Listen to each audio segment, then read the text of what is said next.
أعوذ بالله السميع العليم من الشيطان الرجيم.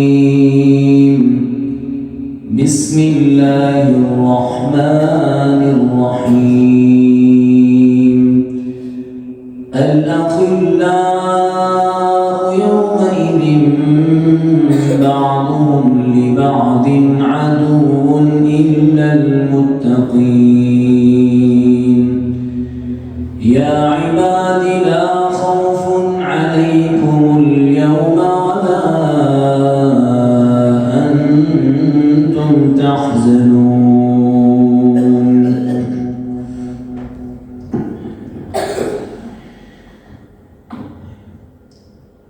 صدق اللہ العظیم. تمام قسم کی حمد و ثنا، تسبیحات، تکبیرات، تمجیدات، تحمیدات ایک اللہ وحدہ لا شریک کی ذات بابرکت کے لیے خاص ہے، جو پوری کائنات کا خالق و مالک، رازق و داتا، گنج بخش و رنج بخش ہے. بے شمار لا تعداد انگنت بے حد و حساب درود و سلام سید الکونین، آقا نامدار، سرتاج رسول، فخر الانبیاء، تاجدار ختم نبوت، ہم سب کے دلوں کی بہار، ہمارا فخر، ہمارا ایمان جناب محمد رسول اللہ صلی اللہ علیہ وآلہ وصحبہ وسلم کی ذات اقدس اثر اعلیٰ والا کے لیے. عزت مآب، قابل قدر، قابل دی وقار، محترم، مکرم، معظم، محتشم بھائیوں، بزرگوں اور دوستوں، پردہ نشین اسلامی روحانی ماؤں اور بہنوں، دنیا میں انسان مختلف لوگوں کے ساتھ مختلف مفادات کی بنیاد پر تعلقات بناتا ہے. کسی کے ساتھ اس کا کاروباری تعلق ہوتا ہے، کسی کے ساتھ اس لیے تعلق بناتا ہے کہ یہ اونچے لیول کا بندہ ہے، اونچے عہدے پر فائز ہے، میری کوئی مدد کرے گا، میرے ساتھ کھڑا ہوگا. یا کسی کے ساتھ تعلق اس وجہ سے بنایا جاتا ہے کہ وہ بہت بڑے دسترخوان کا مالک ہے، مجھ پر پریشانی اور تکلیف کی صورت میں وہ اپنے دروازے میرے لیے کھولے گا. دنیا کے یہ سارے تعلقات ایک حد تک انسان کو فائدہ دیتے ہیں، اور وقت کے گزرنے کے ساتھ ساتھ انسان کے یہ تعلقات ختم ہونا شروع ہو جاتے ہیں. ایسے بھی لوگ دیکھے کہ جن کے ساتھ کاروباری تعلق تھا، جیسے ہی کاروبار ختم ہوا، ٹھنڈا پڑ گیا تو تعلق ختم ہو گیا. بعض لوگوں کے ساتھ تعلق اس نے بنایا رشتہ داری والا، حالات مٹھے پڑ گئے تو رشتہ داری والا تعلق بھی ختم ہو گیا. سب سے بہترین تعلق، سب سے بہترین دوستی اور سب سے بہترین صحبت وہ ہے کہ جو کسی شخص کے ساتھ دین کی بنیاد پر جوڑی جاتی ہے، اسلام کی بنیاد پہ جوڑی جاتی ہے. کوئی مفاد نہ ہو، کوئی بھی اندر سے فائدہ لینا مقصود نہ ہو، صرف یہ مقصد ہو کہ یہ میرا دینی بھائی ہے، صرف یہ مقصد ہو کہ یہ اللہ کا بندہ ہے، صرف یہ مقصد ہو کہ یہ رسول اللہ صلی اللہ علیہ وسلم کی سنت پر عمل کرتا ہے. صرف اس لیے وہ دوستی اور تعلق اور اس کے ساتھ محبت اور پیار والا تعلق بناتا ہے. یہ ایسا تعلق ہے کہ جس میں مرتے دم تک دراڑ پیدا نہیں ہوتی. حتیٰ کہ مرنے کے بعد بھی جب انسان کا دنیا سے تعلق ختم ہو جاتا ہے، انسان قبر میں چلا جاتا ہے، قبر میں جانے کے بعد حشر کا میدان لگے گا، وہاں پر بھی اگر کوئی دوستی انسان کے کام آ سکتی ہے تو وہ یہی دین کی دوستی ہے، اللہ والوں کی صحبت ہے، دین کے ساتھ منسلک لوگوں کے ساتھ جڑ جانا ہے، مرنے کے بعد بھی انسان کو فائدہ دیتا ہے۔ اور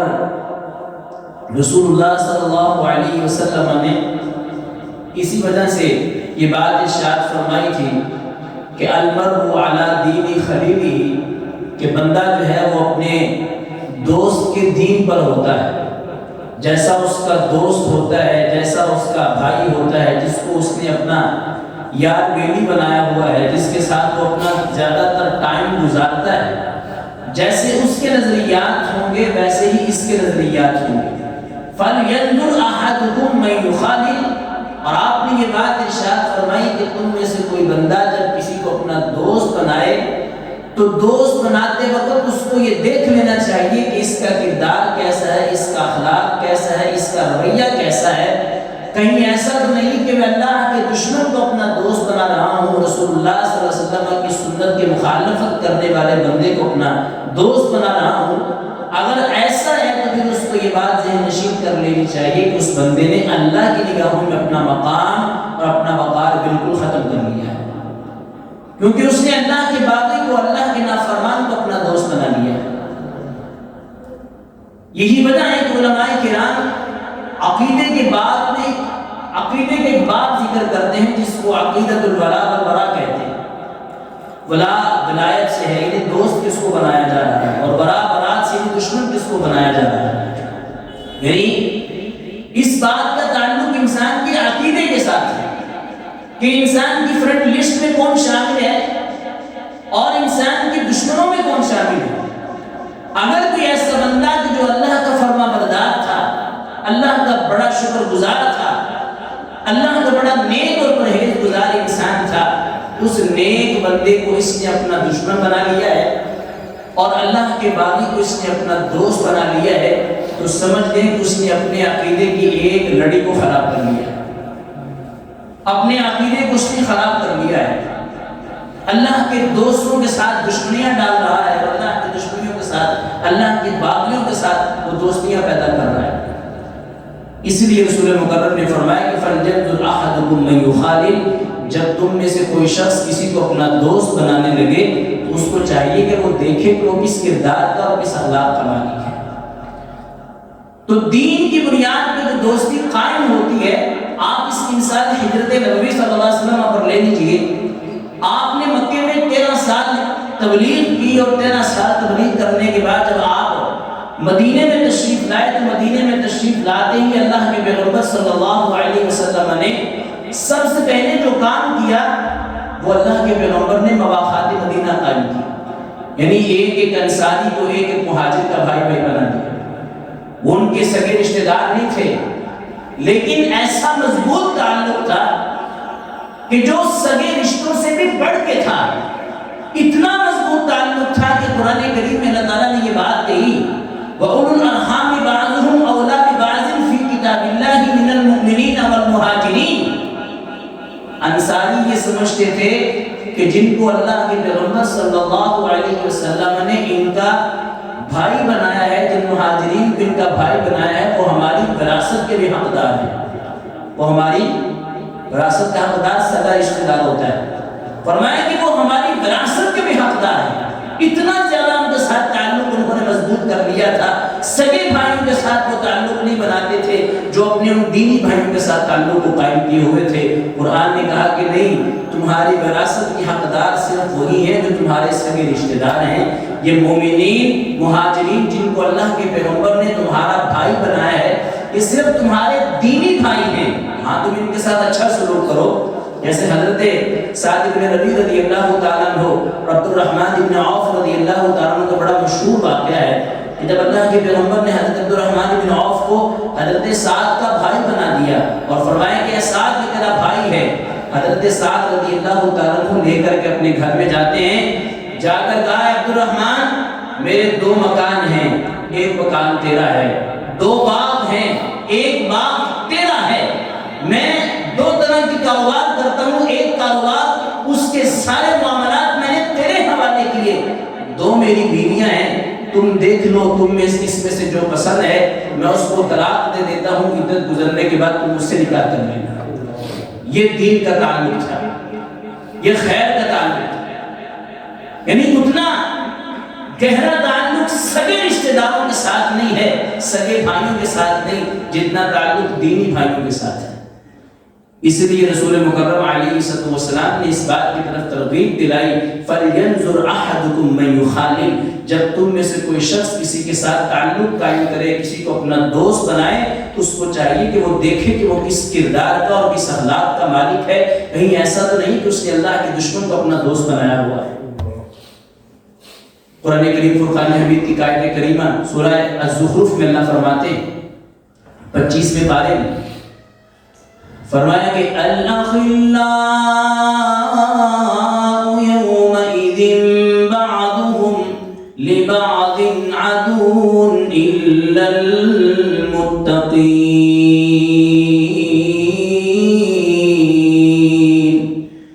فرمایا کہ دنیا کی زندگی میں ایک دوسرے کے ساتھ جو تعلق تم بناتے ہو نا، میرا اس کے ساتھ بڑا گہرا تعلق ہے جی،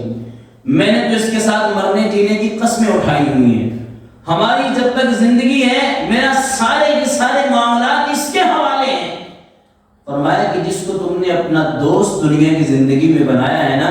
قیامت کا دن ہوگا یہی تمہارا دشمن بن جائے گا۔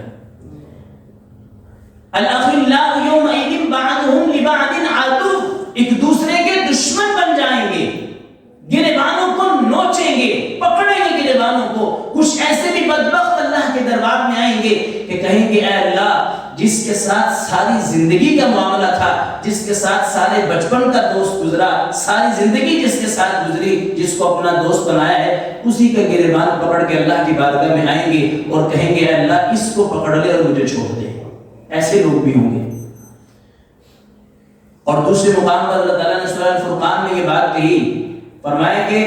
ایسے لوگ اللہ کی بارگاہ میں آئیں گے، وہاں پر انسان یہ افسوس کر رہا ہوگا، یا ویلتی لیتنی لم اتخذ فلانا خلیلا، ہائے کاش کہ میں ایسے انسان کو اپنا دوست نہ بناتا، لقد اضلنی عن الذکر بعد اذ جاءنی، جس دوست نے مجھے اللہ کے ذکر سے غافل کر دیا تھا۔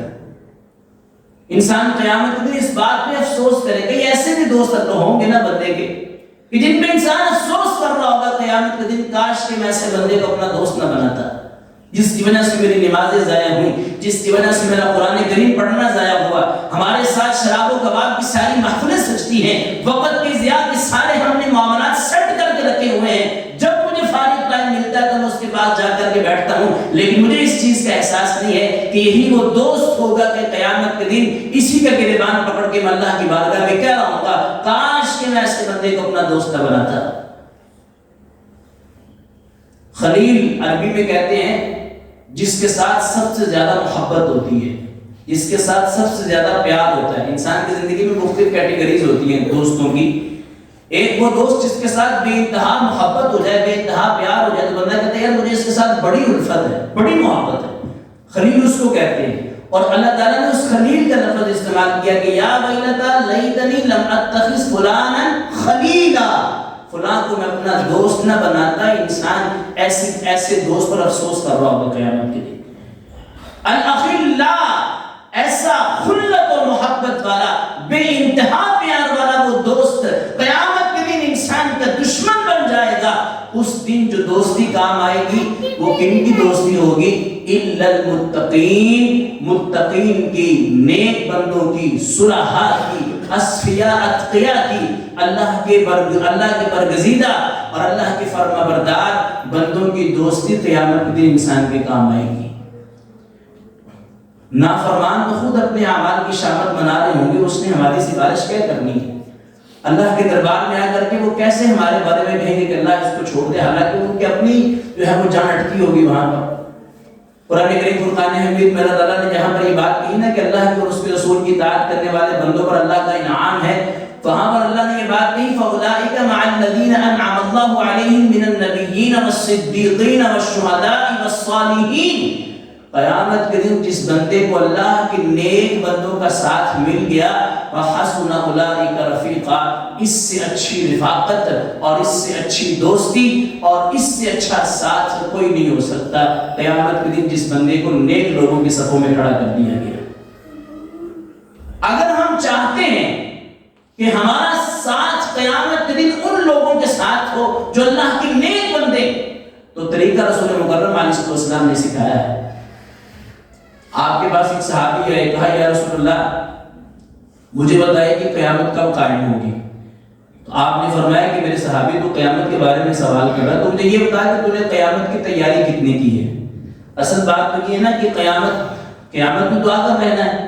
ہماری مرضی ہو نہ ہو، ہم چاہیں نہ چاہیں، ہماری منشا ہو خواہش ہو نہ ہو، قیامت دعا کر رہے۔ آپ نے فرمایا کہ اصل بات یہ ہے کہ وما اعددت لها، تو نے قیامت کی تیاری کتنی کی ہے؟ تو جب آپ نے یہ سوال کیا نا تو سر نیچا کر کے بیٹھ جاتا ہے اور کہا کہ یا رسول اللہ کوئی خاص عمل تو میں نے نہیں کیے، کوئی خاص میں نے نمازیں تو نہیں پڑھی، لمبے لمبے سجدے اور لمبے لمبے رکوع تو نہیں پڑھے، لیکن جو فرائض ہیں وہ پورے کرتا ہوں۔ ایک بات ہے کہ انی احب اللہ ورسولہ، کبھی فرائض میں بھی کمی رہ جاتی ہے لیکن میں سب سے زیادہ اللہ اور اس کے رسول سے محبت کرتا ہوں۔ اس کا یہ انداز گفتگو چیک کریں کہ آپ نے فرمایا کہ تمہارے پاس کیا ہے، اللہ کے دربار میں کیا پیش کرنا چاہتے ہو؟ اس نے کہا یا رسول اللہ کچھ نہیں، بس ایک بات ہے کہ میں آپ سے سب سے زیادہ محبت کرتا ہوں۔ ایک جانب مجھے دنیا کی دولت مل رہی ہو اور دنیا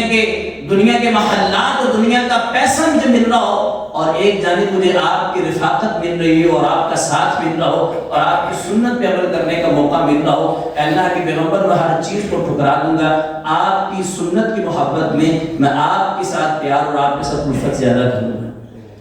تو آپ نے فرمایا کہ میرے صحابی اگر تمہاری یہی خواہش ہے نا تو پھر سنو، مجھے محمد رسول اللہ صلی اللہ علیہ وسلم کا فرمان یہ ہے المرء مع من احب، دنیا کی زندگی میں تم سب سے زیادہ جس کے ساتھ محبت کرو گے قیامت کے دن تم اسی کے ساتھ کھڑے ہوگے۔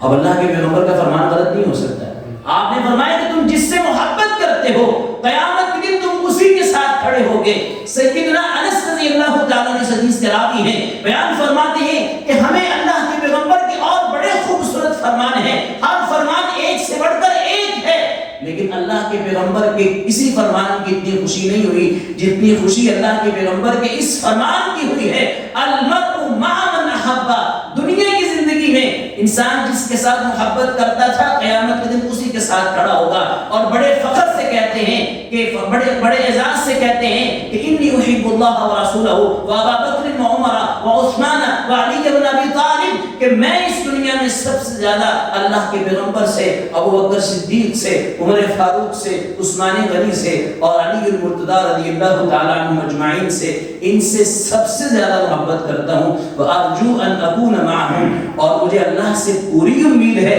اس حدیث کی مصداق بنتے ہوئے قیامت کے دن میں انہی کے ساتھ کھڑا ہوں گا۔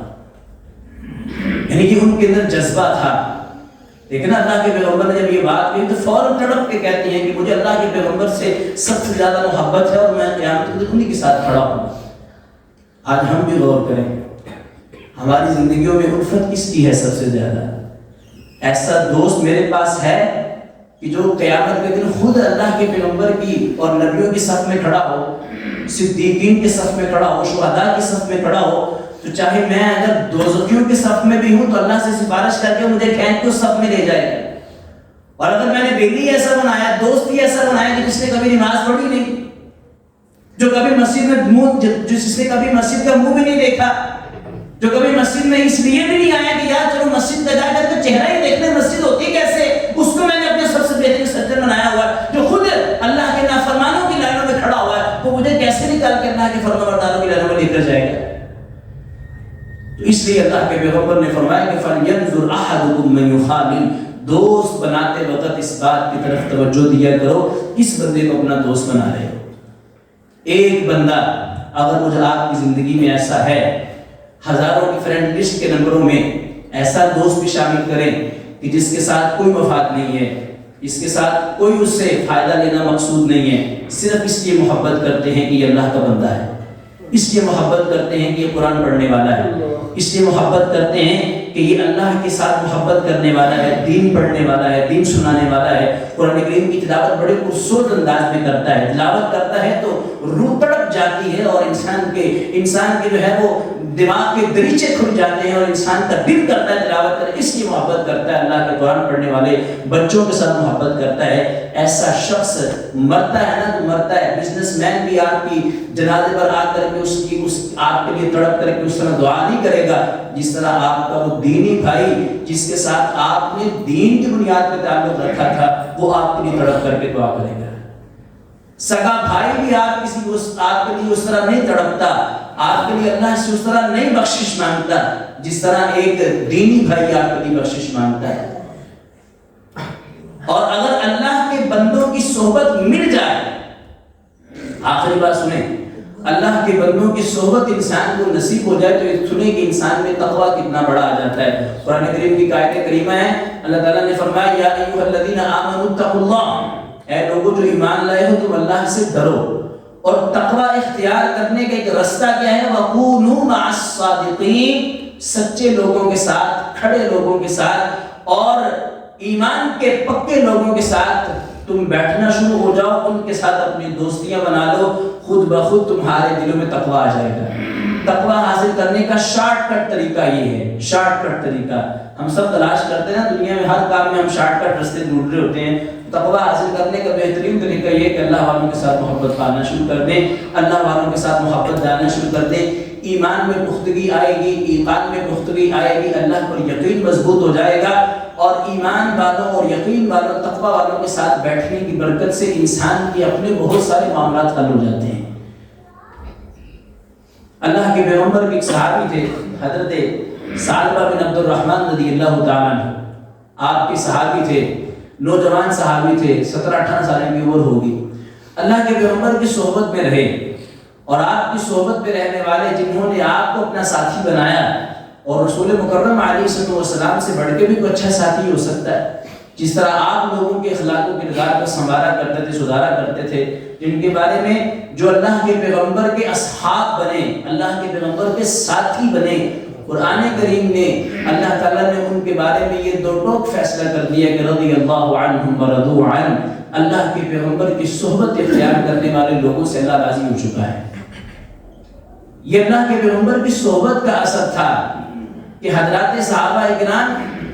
دور جاہلیت میں جن کو لوگ بدو اور گمبار کہتے تھے، جن کے بارے میں لوگ طرح طرح کے طعنے کستے تھے، وہی پھر ایک دوسرے کے خیر خواہ بن جاتے ہیں۔ یہ اللہ کے پیغمبر کی صحبت کا اثر تھا کہ جس نے ان لوگوں کو زمانے کے ایسا بہترین شخص بنا دیا کہ جن کے بارے میں لوگ آوازیں کستے تھے۔ آپ کی حضرت صحابی حضرت ثعلبہ بن عبد الرحمن رضی اللہ تعالیٰ عنہ، اللہ کے پیغمبر نے ان کو کسی کام کے لیے بھیجا، فرمایا کہ جاؤ ثعلبہ میرا کام کر کے آؤ۔ آپ صلی اللہ علیہ وسلم کے زمانے میں گھروں کے باہر دروازے نہیں ہوتے تھے، پہلے وقتوں میں صرف ٹاٹ یا کوئی موٹا کپڑا دروازے پر لٹکا ہوتا تھا۔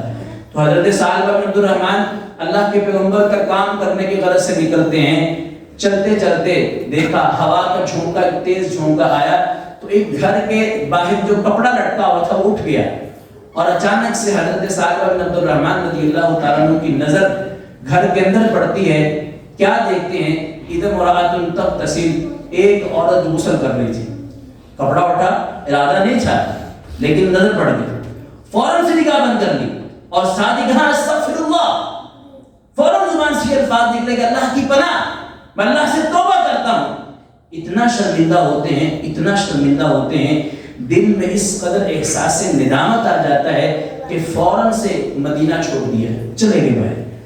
اور کہا کہ میں اس آنکھوں کے ساتھ مدینے میں رہنا ہی نہیں چاہتا، مدینے کی ان پاک گلیوں میں رہنا نہیں چاہتا جن آنکھوں کے ساتھ میں نے گناہ کیا ہے۔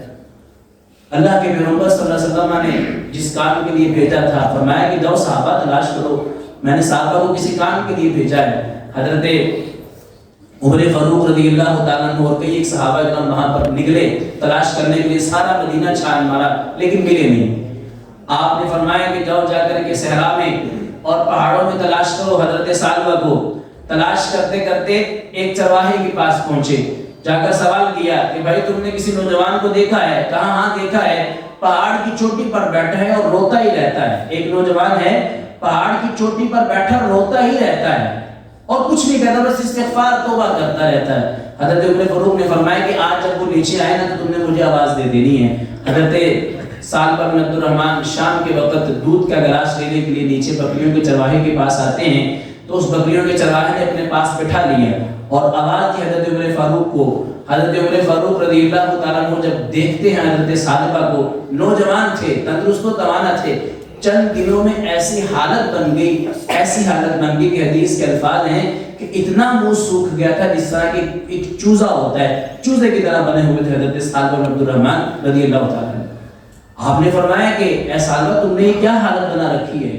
کہا کہ میں نے اللہ کے پیغمبر کی نافرمانی کی ہے، آپ نے مجھے جس کام کے لیے بھیجا تھا میں وہ کام تو نہیں کر سکا، لیکن میں نے اللہ کے پیغمبر کی نافرمانی والا کام کر لیا ہے۔ اب مجھ میں یہ ہمت ہی نہیں ہے، جرت ہی نہیں ہے کہ میں اس چہرے کے ساتھ رسول اللہ کے سامنے جاؤں، ان آنکھوں کے ساتھ اللہ کے پیغمبر مبارک چہرے کو دیکھوں۔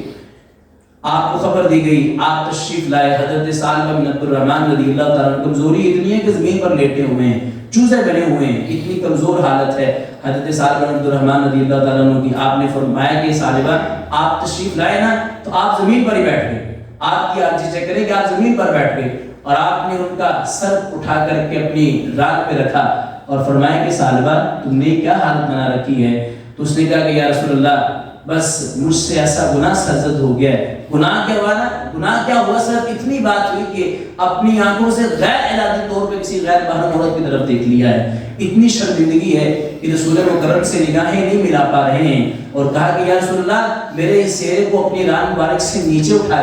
رکھ دیجئے، کیونکہ اس چہرے میں، اس سر میں وہ آنکھیں ہیں جن آنکھوں کے ساتھ میں نے کسی غیر محرم خاتون کو دیکھا ہے۔ تو آپ صلی اللہ علیہ وسلم نے فرمایا کہ اب ثعلبہ تم کیا چاہتے ہو؟ تو حضرت ثعلبہ نے کہا یا رسول اللہ ایک ہی بات ہے کہ آپ میرے لیے اللہ سے استغفار طلب کریں اور اللہ مجھے معاف فرما دے۔ آپ نے فرمایا کہ جاؤ ثعلبہ میں نے اللہ سے تیرے لیے دعا کر دی ہے اور اللہ نے تجھے معاف فرما دیا ہے۔ اسی وقت اللہ کے پیغمبر صلی اللہ علیہ وسلم کی اب ران پہ سر ہے اور حضرت ثعلبہ کی روح پرواز کر جاتی ہے، اللہ کے پاس چلے جاتے ہیں۔ ایسی صحبت نصیب ہوئی، میرے رسول نے اپنے صحابہ کی ایسی تربیت فرمائی کہ ایک غیر محرم خاتون کو دیکھنے کے بعد حالت یہ بن چکی ہے کہ حضرت ثعلبہ بن عبد الرحمن رضی اللہ تعالیٰ عنہ رو رو کر کے اللہ کے سامنے اتنا روئے کہ چوزے بنے ہوئے ہیں اور بالکل حالت زار ہے، اور اسی دکھ اور اسی پریشانی کی وجہ سے اپنی جو ہے ان کی روح پرواز کر جاتی ہے۔ تو پھر اللہ کے پیغمبر صلی اللہ علیہ وسلم کے ان صحابہ نے، اگر صحبت اچھی ہو، دوست اچھا مل جائے تو پھر انسان میں ایسا تقویٰ آتا ہے، ایسا کردار سنورتا ہے، ایسا اخلاق سنورتا ہے، اس کی زندگی میں ایک آنے والا دوست اس کو اللہ کا فرما بردار بنا دیتا ہے، اور اس کی زندگی میں ایک آنے والا دوست اس کو اپنے اللہ کا نافرمان بنا دیتا ہے۔ اللہ کے پیغمبر کے بڑی صحابی کا جب جنازہ پڑھا گیا تو آپ جنازے میں چل رہے ہیں اور آپ کی ایڑیاں مبارک اٹھی ہوئی ہیں، یعنی آپ اللہ کے پیغمبر اپنے پاؤں کے اگلے حصے پر چل رہے ہیں، اور آپ نے صحابہ نے سوال کیا یا رسول اللہ بندے تو اتنے نہیں ہیں، آپ اپنی ایڑیوں کے اگلے حصے پہ کیوں چل رہے ہیں، اپنے پاؤں کے اگلے حصے پہ کیوں چل رہے ہیں؟ آپ نے فرمایا کہ اگرچہ حضرت ثعلبہ کے جنازے میں اتنے بندے نہیں ہیں، آج آسمان سے ان کے اعزاز میں اتنے فرشتے آئے ہیں کہ مجھ محمد رسول اللہ صلی اللہ علیہ وسلم کے لیے وہاں پر قدم رکھنا مشکل ہو گیا ہے۔ تو ذی وقار بھائیوں، اچھا دوست انسان کی زندگی کو سنوار دیتا ہے۔ اپنی زندگی میں ایک بندہ ایسا شامل لازمی کریں کہ جو مرنے کے بعد آپ کے لیے مغفرت کی دعا کر سکتا ہو۔ آپ صلی اللہ علیہ وسلم نے فرمایا کہ جس بندے کے جنازے پر کھڑے ہو کر کے 5 بندے اس کے لیے دل سے استغفار کرتے ہیں اور اس کے لیے دل سے توبہ کرتے ہیں اور اللہ کے دربار میں یہ گواہی دیتے ہیں کہ اللہ یہ نیک بندہ تھا، ہم اس کے لیے کچھ سے استغفار کرتے ہیں، تو اللہ تعالیٰ ایسے بندے کے گناہوں کو معاف فرما دیتا ہے۔ تو کم از کم ہمارے ہزاروں کی فرینڈ لسٹ میں اتنے ہمارے دوست ہیں، اتنے یار بیلی ہیں، اتنے ہمارے محبت کرنے والے ہیں، تو 4-5 بندے تو ایسے رکھیں نا کہ جو مرنے کے بعد ہمارے جنازے پر کھڑے ہو کر کے دل سے اللہ سے ہمارے لیے دعا کر سکیں، مغفرت کی اپیل اللہ سے کر سکیں۔ انشاءاللہ اگر ایسے دوست مل گئے تو تو ہماری زندگیاں سنور جائیں گی. دنیا کی زندگی میں بھی انسان کو پھر خوشبو ملتی ہے، اسلام کی خوشبو ملتی ہے، اپنی تربیت کو کرنے کا موقع ملتا ہے، اپنی اصلاح کرنے کا موقع ملتا ہے، اور آخرت میں تو پھر انعام ہی انعام ہے. المرء مع من احب کی حدیث اس چھوٹے سے ٹکڑے کو اپنے دل و دماغ کی تختیوں پہ منقش کرنے کے، المرء مع من احب، جس کے جیسا ہیئر سٹائل بنایا ہے، جس کے جیسا آپ نے اپنے لباس کو بنایا ہے، جس کے جیسا آپ بننا چاہتے ہیں. انسان کو جس سے محبت ہوتی ہے انسان اس کی جیسا بننا چاہتا ہے، نہ کہ میرا رول ماڈل وہ ہے میں اس کے جیسا بننا چاہتا ہوں. تو تم کو جس کے ساتھ محبت ہے قیامت کے دن پھر اسی کے ساتھ کھڑے ہوگے. اب یہ میرا اور آپ کا امتحان ہے کہ ہم کس کی محبت میں آ کر کے کس کے جیسا بنتے ہوئے، کس کے طریقے اور کس کی سنت کو بناتے ہوئے ہم اللہ سے کس کی صحبت کا سوال کرتے ہیں. اللہ تعالی ہم سب کو اپنے نیک بندوں کی صحبت عطا فرما دے اور ہمیں ان لوگوں میں شامل فرما دے قیامت کے دن جو اللہ کے نیک بندوں کی صفوں میں شامل ہوں گے. وآخر دعوانا ان الحمدللہ رب العالمین.